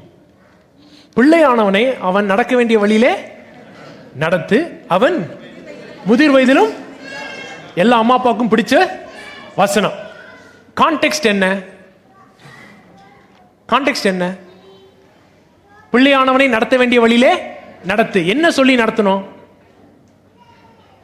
நீதிமொழிகள் 22 பக்கத்துல பார்த்து சொல்லு. நடத்து நடத்துன்னு நடத்தினே இருந்தியே, என்ன சொல்லி நடத்தினு கேளுங்களேன். கேளுங்க பக்கத்துல. பிள்ளையானவனை நடக்க வேண்டிய வழியிலே நடத்து நடத்துன்னு நடத்தி கடைசியில எதுல நடத்தணுமோ அதுல நடத்த விட்டுட்ட. ஏன்னா நீயே அதை பண்றது இல்ல. என்ன போட்டிருக்கு? Train up a child in the way he should go, and when he is old he will not depart from it. எங்க இருக்கு அந்த வசனம்? 22:6. பிள்ளையானவனை நடத்த வேண்டிய வழியிலே நடத்து, முதிர் வயதிலும் அதை விடாதிருப்பான். 7வது வசனம், ஐஸ்வர்யவான் தரித்திரனை ஆளுகிறான், கடன் வாங்கினவன் கடன் கொடுத்தவனுக்கு. இதை மாத்திரம் சொல்லி வளர்த்திருந்தாங்கன்னு வச்சுக்கோ, உன் வாழ்க்கை எப்படி இருந்திருக்கும் பாரு. கடன் வாங்கினவன் கடன் கொடுத்தவனுக்கு அடிமை தம்பி. எங்க மாத்திரம்னாலும் போ, எதுக்கு போயிடாத, கடனுக்கு மாத்திரம் போகாதன்னு சொல்லி வாழன்னு சொல்லியிருக்கு பைபிள்ல. அதை தவிர இது எல்லாம் சொல்லி வாழ்த்துட்டேன். Now in verse 7 it says, the rich rules over the poor and the borrower is servant to the lender. And you are supposed to train your child in this way so that once he is old he will not depart from it. அடுத்த வசனம், அநியாயத்தை விதைக்கிறவன் வருத்தத்தை அறுப்பான். So எதை பத்தி சொல்லித்தான் உன் பிள்ளைக்கு சின்ன வயசுலயே? சோயிங் அண்ட் ரீப்பிங் பத்தி சொல்லித்தா. டெட்டுக்கு போகாதன்னு சொல்லித்தா. ஏன் டெட்டுக்கு போனேன்னா நீ என்ன வாழ்நாள் ஃபுல்லா என்னவா தான் இருப்ப? அடிமையாய் தான் இருப்ப. Verse 8, he who sows iniquity will reap sorrow. Now from when he is a child, train up in a way where he learns about sowing and reaping, where he knows not to go to debt, because when he goes to debt he becomes the servant, he becomes a slave of the lender. See,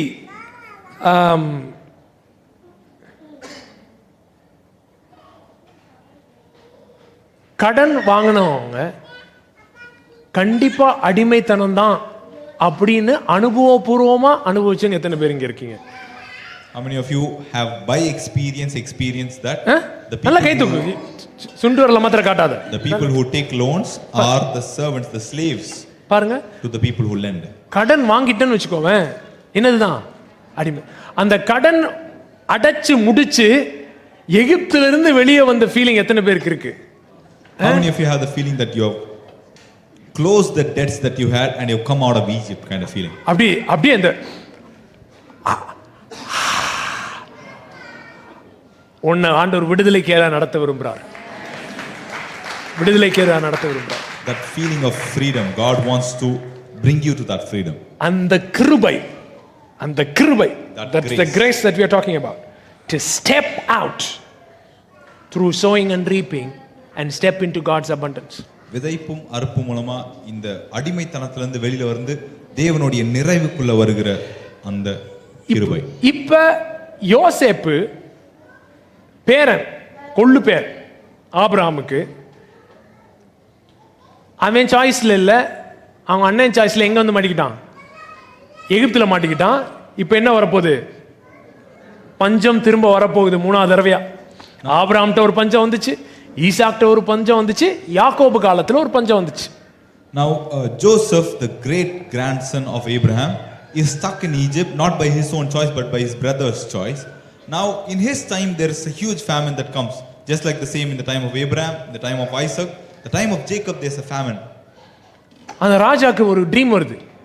And the king has a dream. அந்த ட்ரீம்ல வந்து 7 வருஷம் ஒரு 7 நல்ல மாடு 7 நொல்ல மாடு பார்க்கறாரு.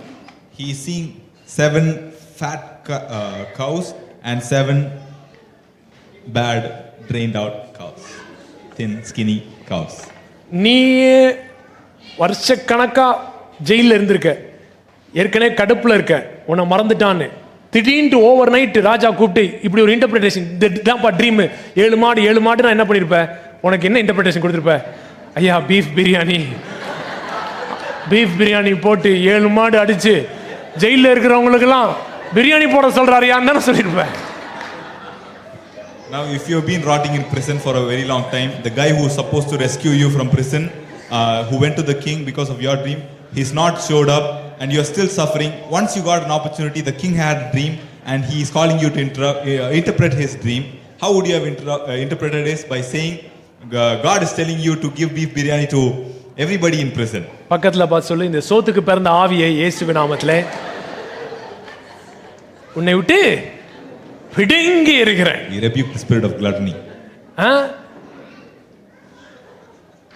வந்து சொல்றான், ஜெயில இருந்திருக்கான், கடுப்பு மறந்துட்டான்.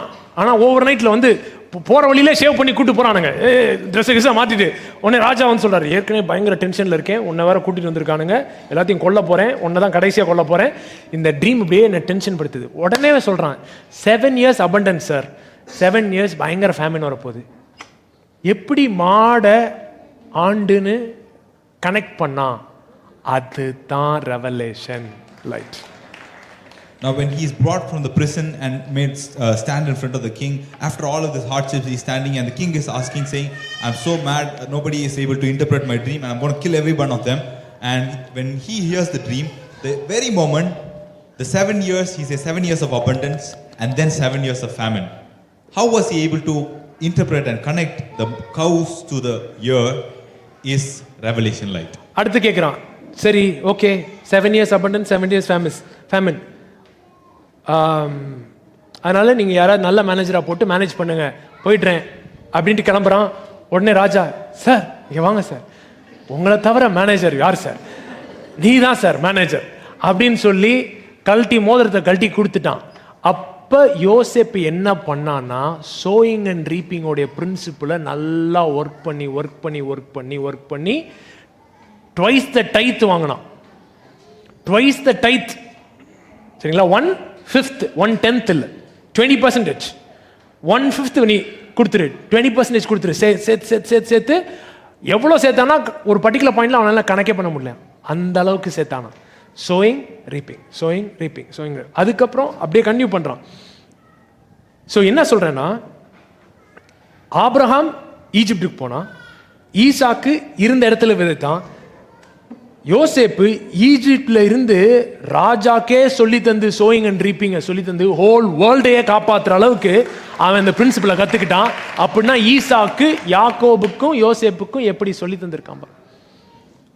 Now when the king told him that you have to become the financial manager running this entire show because you interpreted the dream, now he is going ahead and he is taking the principle of sowing and reaping and he is making the entire nation follow it to sow and reap, and he is getting twice the tithe. He is getting 1/5, 20% of whatever harvest that comes in, and at one point he saved so much that he lost count of how much has been saved.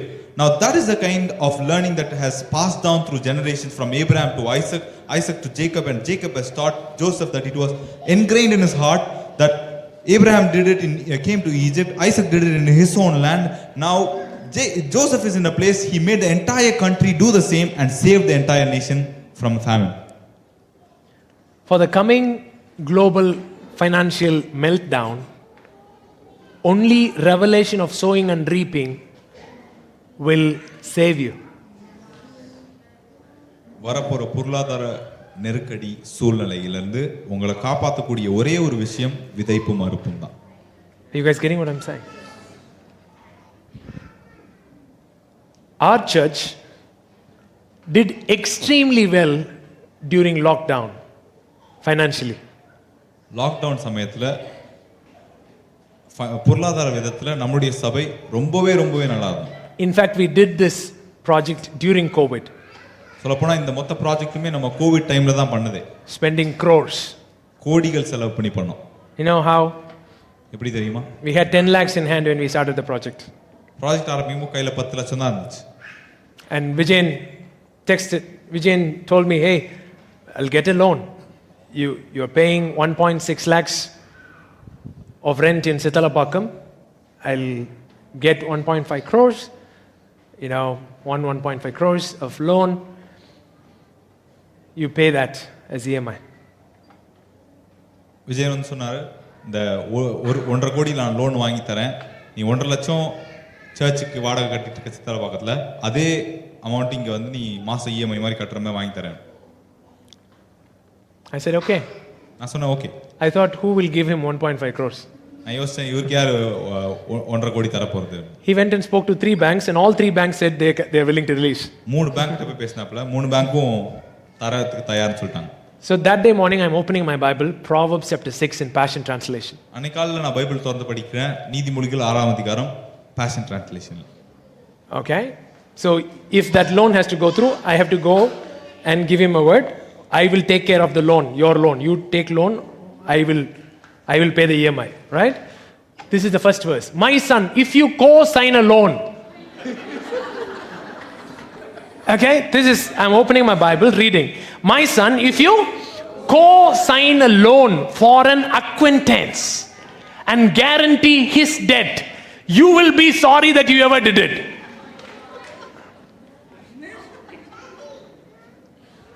My son, if you co-sign a loan, just translate. My son, என் மகனே, if you co-sign a loan, நீ ஒரு லோனுக்கு சாட்சி கையெழுத்து போட்ட and guarantee his debt, அவனுடைய கடன் திரும்ப கட்டறதுக்கு நீ கேரண்டின்னு சொல்லி சாட்சி கையெழுத்து போட்டனா, you will be sorry that you ever did it. நீ அத பண்ணேன்னு காலம் பூரா வருத்தப்படுவ. Next verse. You will be trapped by your promise, legally bound by the agreement. So listen carefully to my advice. I was like, okay, tell me. நீ வாக்கு கொடுத்தனால நீ நல்லா மாட்டிக்குவ. அந்த அக்ரிமெண்ட் உன்னை லீகலா பவுண்ட் பண்ணி வச்சிருக்கோம், உன்னை கட்டி வச்சிருக்கோம். என் அட்வைஸை நல்லா கேளு. Quickly get out of it if you possibly can. Swallow your pride. Get over your embarrassment. Go tell your, within quotes, go tell your friend you want your name off that contract. The way I jumped to my phone after reading this verse. முடியும்னா உடனே சொல்லிரு, அதுல இருந்து முடியும்னா உடனே அதுல இருந்து தப்பிச்சிரு. உன்னுடைய கௌரவத்தெல்லாம் அடக்கிட்டு உன்னுடைய அசிங்கத்தெல்லாம் தொடச்சிட்டு நேரா போயிட்டு உன் ஃப்ரெண்ட்கிட்ட சொல்லு, அந்த கான்ட்ராக்ட்ல இருந்து தயவு செய்து என் பேரை எடுத்துரு அப்படின்னு. What is the difference between a wise man and a foolish man? நீயே இது இருந்திருந்தா என்ன பண்ணிருப்ப? ஓரி பாபா இயேசுவின் நாமத்துல அப்பாலே போ பிசாசு. இப்பதான் ஆண்டவர் விஜயன் இருதயத்துல ஒர்க் பண்ணிட்டு இருக்காரு. பைபிள் மூலமா பேச ட்ரை பண்றியா அப்படின்னு கடிஞ்சு ஜெபம் பண்ணி என்ன பண்ணிருப்ப? பாஞ்சிருப்ப அப்படியே. Don't put it off and don't rest until you get it done. So I took my phone, I messaged him, I say, Vijayan, say no to the loan, but say yes to the land. You know, we were supposed to sign the land. I said, say yes to the land, but say no to the loan. நான் உடனே என் phone எடுத்து விஜயன்ட்ட சொன்னேன், விஜயன் லோனுக்கு no சொல்லிரு, லேண்டுக்கு S சொல்லிரு. அந்த டைம்ல தான் லேண்டுக்கு எஸ் சொல்லி சைன் பண்ண வேண்டியிருந்துச்சு. And he texted me 1C question mark. அப்புறம் எனக்கு அவர் ரிப்ளை போட்டார் 1C கேள்விக்குறி. 1 கோடிக்கு என்ன பூ பண்ணுவ அப்படின்னு கேட்டிருந்தான். நான் சொன்னேன், what do you do for the 1 crore? வரும் அப்படின்னு போட்டேன். I said it will come. அடுத்து ரிப்ளை பண்ணான், ஃபெய்த்தா? Yes, I said faith. நான் சொன்னேன் ஃபெய்த் தான். I said yes, it's faith. So கூப்பிட்டாச்சு, சைன் பண்ணியாச்சு, கான்ட்ராக்டர்ஸ்ட்டு சைன் பண்ணியாச்சு. We called them and signed the agreement for the land. Sign பண்ணிட்டு காரில் போய்கிட்டு இருக்கோம். பிரசாத், அண்ணே எனக்கு ஒரு doubt. And while going back in the car, Prasad is asking, I have a doubt or not. என்னடா? ரவி அங்கிள் கேட்குறாங்க, செத்திலப்பாக்கம் ஆஃபீஸில் வச்சு எல்லாம் சைன்லாம் பண்ணியாச்சு, இதெல்லாம் பண்ணியாச்சு. ஜெசு என்ன ஒரு 60% ப்ராஜெக்ட் மணி கையில் இருக்குமா அப்படிங்கிறாங்க. அங்கிள் அவ்வளோதான் இல்லை, 10 lakhs தான் அங்கிள் இருக்கு. ஜெசு 10 lakhs வச்சு இது எப்படி ஜெசு ஆரம்பிக்கிறது? அவங்க நார்த் இந்தியாவிலேருந்து வந்து இறக்கிடுவாங்க மக்களை. நம்ம வந்து ப்ராஜெக்ட் என்ன செய்ய முடியாது, நினச்ச நேரம் நிறுத்த முடியாது. ஆரம்பிச்சிட்டா என்ன செஞ்சுட்டே இருக்கணும், போய்கிட்டே இருக்கணும். ஏன்னா அவங்களுக்கு சம்பளம் கொடுத்து தான் ஆகணும் அப்படிலாம் சொல்கிறார். Now Rabi uncle and we are sitting in the office and we are having a discussion in Sattalapakam and he is asking, Jesu, do you have at least 60% of the funds with you ready to be invested in this?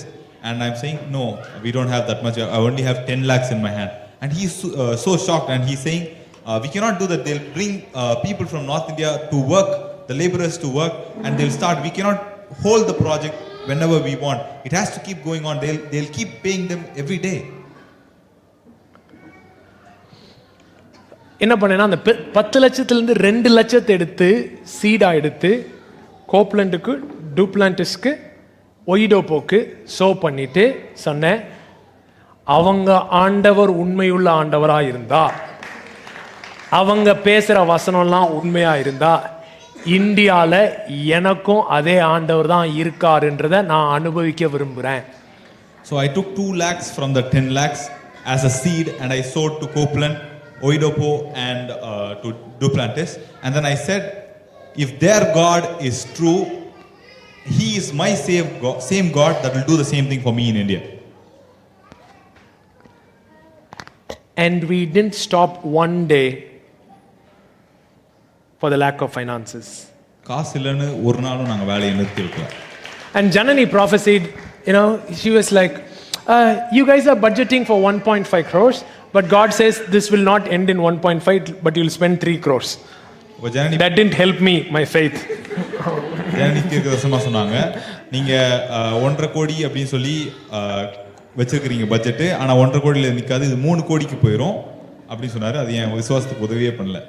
I'm stretching my faith for 1.5 crores. நான் இந்த 1.5 கோடி வர்றதுக்கு என்னோட விசுவாசத்தை stretch பண்ணிட்டு இருக்கேன். And she says, no, it's not 1.5, it's 3 crores. அவங்க சொல்றாங்க 1.5 கோடியில 3 கோடி போயிடும். So I took 2 lakhs, sowed, and the first 1.5 came. நான் 2 லட்சத்தை எடுத்து சோ பண்ணேன், முத 1.5 கோடி வந்துச்சு. And funds was getting over. காசு காலி ஆயிட்டே இருந்துச்சு. Came down to last few lakhs. கடைசி சில லட்சங்களுக்கு வந்துச்சு. Then again I took 1 lakh. திரும்ப 1 லட்சம் எடுத்தேன். Straight went to Bangalore. நேரா பெங்களூர் போனேன். Put it into Pastor Rambabu's hand. Pastor Rambabu கையில அதை வச்சேன். Said I need another crore. நான் சொன்னேன் எனக்கு இன்னும் 1 கோடி வேணும். And I'm sowing the seed. இந்த விதையை விதைக்கிறேன். He got it in my hand and he said it is done. என் கையில இருந்து அவர் வாங்கிட்டு சொன்னாரு, அது முடிந்தது அப்படி சொன்னாரு. That's it. I came back. நான் திரும்ப வந்தேன். The next 1.5 crores came. அடுத்த 1.5 கோடி திரும்ப வந்துச்சு. What are you thinking when I'm saying these things? நான் இத சொல்லும்போது நீங்க என்ன யோசிச்சிட்டு இருக்கீங்க? So Prasad asked me when I was just having 10 lakhs and I took 2 lakhs, he asked, Anna, what is the difference between faith and foolishness? வெறும் 10 லட்சம் ரூபாய் கையில இருந்து அதுல இருந்து நான் 2 லட்சம் ரூபாய் விதைக்க எடுத்தப்போ பிரசாத் என்கிட்ட கேட்டான், ஆனா விசுவாசத்துக்கும் முட்டாள்தனத்துக்கும் என்ன வித்தியாசம்? பக்கத்துல பார்த்து சொல்லு, விசுவாசத்துக்கும் முட்டாள்தனத்துக்கும் ஒரு வித்தியாசமும் கிடையாது. There is no difference between faith and foolishness. There is no difference between faith and foolishness. ரெண்டுத்துக்கும் எந்த வித்தியாசமும் கிடையாது. There is only one difference. ஒரே ஒரு வித்தியாசம் தான். That you heard God. நீ தேவனுடைய சத்தத்தை கேட்டிருக்கிற அப்படின்ற ஒரு விஷயம். That you would know. உனக்கு தெரியும். That you heard God. நீ தேவனுடைய சத்தம் உனக்கு கேட்டிருக்குன்னு உனக்கு தெரியும். So when Isaac sowed that seed, ஈசாக்கு அந்த விதையை விதைத்தப்போ, he didn't sow it because of a principle, he sowed it because of a revelation. இது ஏதோ இந்த பிரின்சிபல் இருக்கு, இந்த கோட்பாடு இருக்கு அப்படின்றனால அவன் விதைக்கல, அவனுக்கு வெளிப்பாடு இருந்தனால அவன் போய் விதைத்தான். Look at somebody and say, don't make it a formula. Hear God. இத ஒரு ஃபார்முலாவா மாத்திராதீங்க, தேவனுடைய சத்தத்தை கேளுங்க. Hear God. தேவனுடைய சத்தத்தை கேளுங்க. So go to that verse.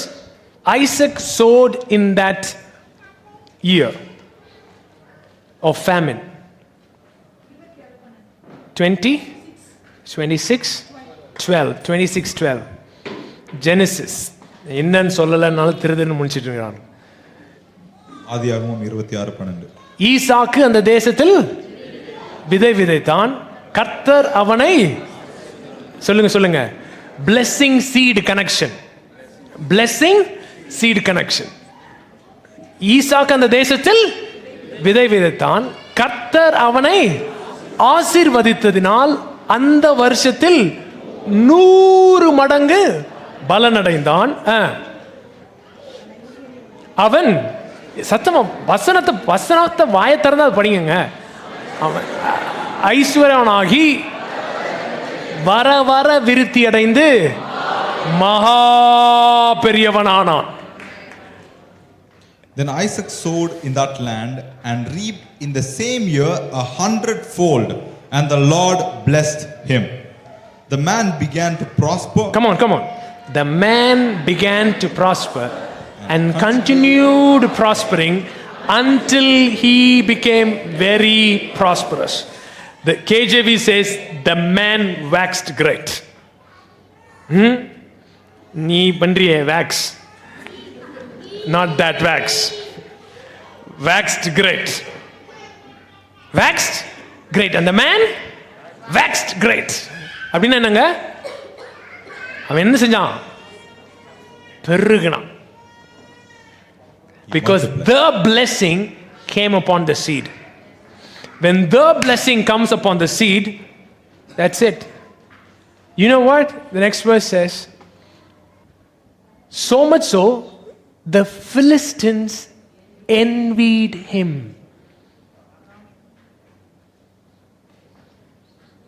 பக்கத்துல பார்த்து சொல்லு, இப்போ உன்னை பார்த்து யாரு பொறாமப்படுறா? Who is envying you right now? பரிதாபப்படுறான்னு கேட்கல, உன்னை பார்த்து பொறாமப்படுறாங்களா யாராவது? Not taking pity on you. Is there someone who is jealous about you? ஆவுனா ஜெபத்துல மாத்திரம் ஆரம்பிச்சிருது. ஆபிரகாமின் தேவன், ஈசாக்கின் தேவன், சேக்க குறை சீட கூட்டு. பக்கத்துல பார்த்து சொல்லு. You keep starting your prayer saying the God of Abraham, God of Isaac and all of that. Increase your seed. பாருங்க ரெவலேஷன் எப்படிலாம் வருதுன்னு. டச் 3 பேரு சொல்லு, தொட்டு சொல்லு. சேக்க குறைச்சு சீட கூட்டு. ஏன் blessing எதுல வரப்போதான்? சீட்ல வரப்போகுது. Increase your seed because the blessing is going to come upon the seed. So இந்த கிருபை வரும் பொழுது என்ன ஆகுமா? 2 Corinthians 9:8 in the Amplified. When this grace comes, what happens? 2 Corinthians 9:8 in Amplified. கர்த்தராகிய இயேசு கிறிஸ்துவின் கிருபையை அறிந்திருக்கிறீர்களே, அவர் ஐஸ்வர்யனாயிருந்தும் தமது தரித்திரத்தினாலே நீங்கள் ஐஸ்வர்யவான்களாகும்படி உங்கள் நிமித்தம் தரித்திரரானாரே. அந்த கிருபை பாருங்க, தமிழ்ல போடுங்க. மேலும் நீங்கள் எல்லாவற்றிலும் எப்பொழுதும் சம்பூர்ணமுடையவர்களாயும் சகலவித நற்கிரியைகளிலும் பெருகிறவர்களாயும் இருக்கும்படி தேவன் உங்களிடத்தில் சகலவித கிருபையை பெருகச் செய்ய வல்லவராய் இருக்கிறார். And God is able to come on everyone, Amplified. God is able to make all grace. Come on, shout.